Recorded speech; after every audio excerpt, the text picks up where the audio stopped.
Right now, somewhere in America, a mortgage application just got killed, and no human being touched it. An algorithm scanned 47 data points in under 3 seconds, flagged something the borrower didn't even know existed, and shut the whole thing down. 23% of all mortgage applications get rejected. Most of them never make it past the machine. Here's exactly what that screen looks like, and the 8 silent deal killers hiding inside it. Every single conventional mortgage application in America passes through one of 2 automated underwriting systems before a human underwriter ever sees it. Fannie Mae's desktop underwriter, called DU, or Freddie Mac's Loan Product Advisor, LP. These 2 systems process over 8 million applications per year. And here's what most borrowers don't realize. When your loan officer hits submit, the system returns a finding in about 90 seconds. Not a maybe, a verdict. Either approve eligible, approve ineligible, refer with caution, or the one nobody wants, refer with caution level 4, which is essentially a hard no. The system isn't guessing. It's cross-referencing your credit, income, assets, and the property itself against hundreds of layered risk models built on decades of loan performance data. And the findings it generates create the exact checklist your underwriter must follow. But here's the thing. The algorithm catches problems your loan officer might have missed entirely. Here's the first silent killer, and it blindsides people constantly. When DU pulls your credit, it doesn't just check your score. It runs what's called a credit supplement, an automated secondary pull that searches for accounts you didn't disclose on your application. That car payment you co-signed for your brother 3 years ago, the store credit card you forgot about with a $200 balance, the system finds them, automatically. And here's why this kills deals. Every undisclosed debt changes your debt-to-income ratio.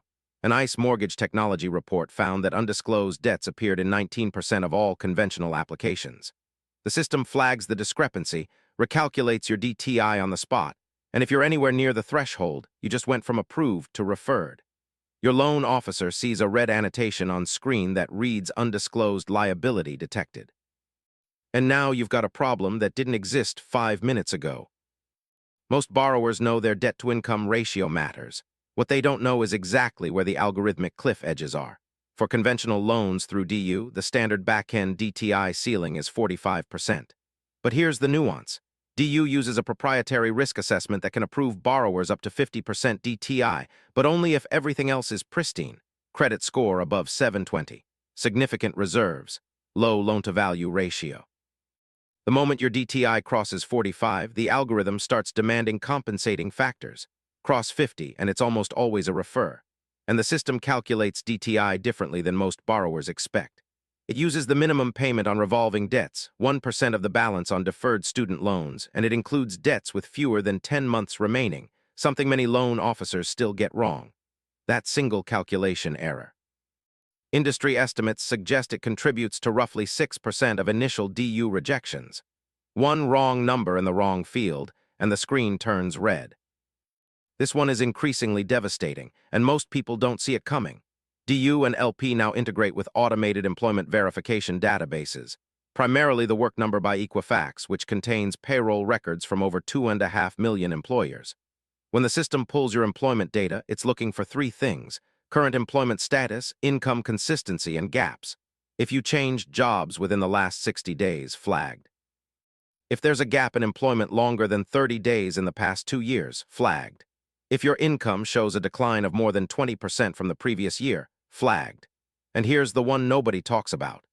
If you're a W-2 employee who recently started receiving 1099 income on the side, the system categorizes you differently.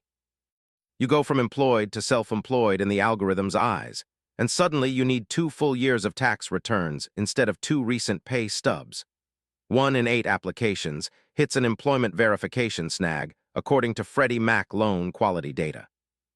Both DU and LP run your application through layered fraud detection algorithms, and these are getting frighteningly sophisticated. The system cross-references your stated address against every address in your credit file history. It checks whether the social security number on your application has been associated with other names or addresses, and it looks for patterns consistent with occupancy fraud, the single most common fraud type in mortgage lending. If you're buying a property and listing it as your primary residence, but your credit file shows you already own a home within commuting distance, the algorithm flags it for potential occupancy misrepresentation. CoreLogic's mortgage fraud report found that occupancy fraud indicators appeared in 0.7% of all applications, but those flags trigger a hard stop. The system generates what's called a message code, and message code 38 on DU means the application requires additional identity verification before it can move forward. That single flag can add 2 to 3 weeks to your closing timeline, and if your rate lock expires while you're clearing it, you're paying for an extension out of pocket. Here's one that catches even experienced borrowers completely off guard.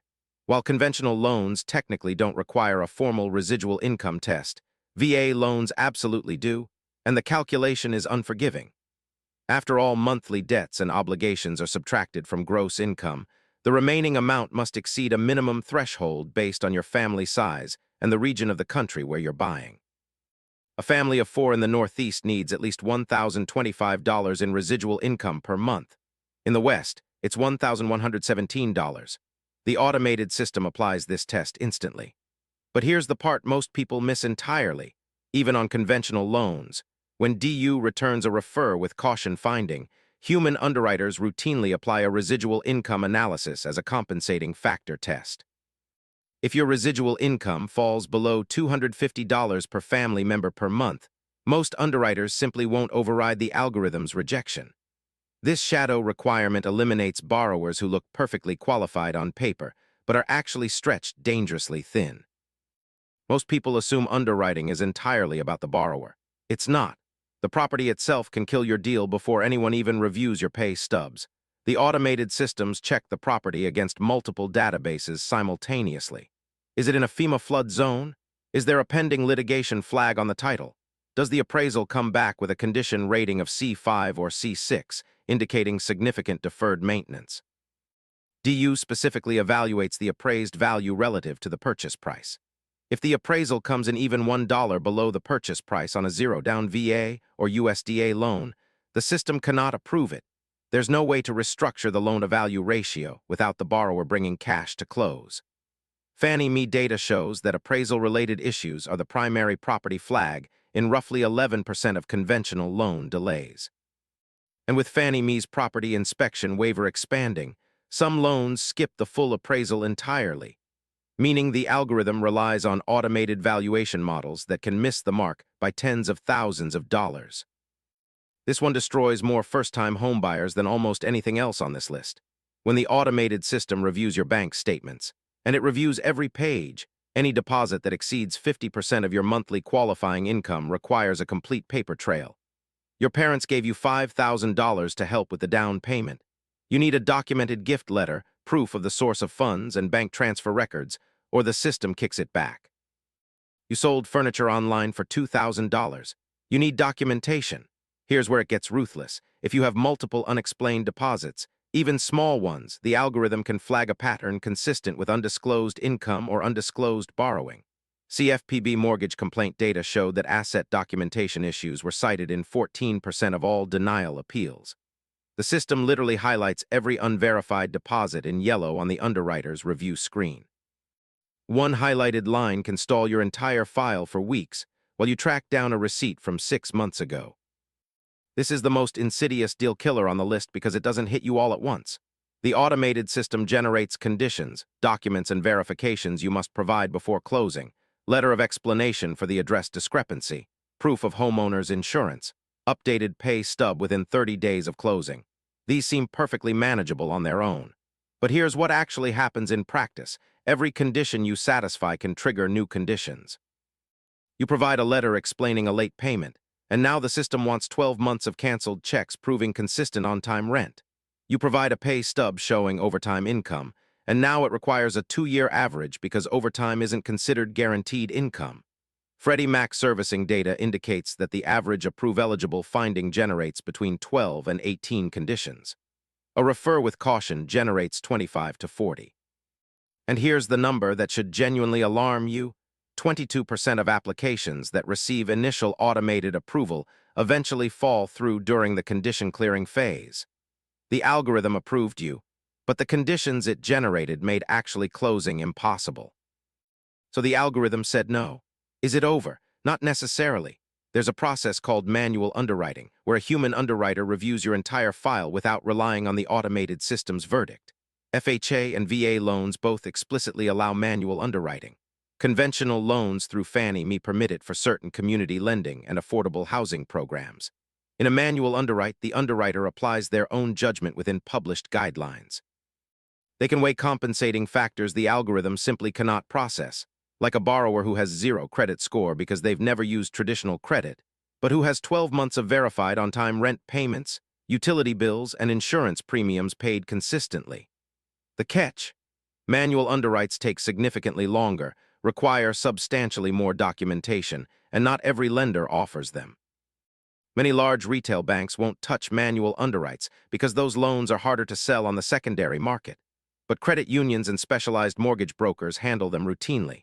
The Mortgage Bankers Association estimates that roughly 4% of all funded loans go through manual underwriting.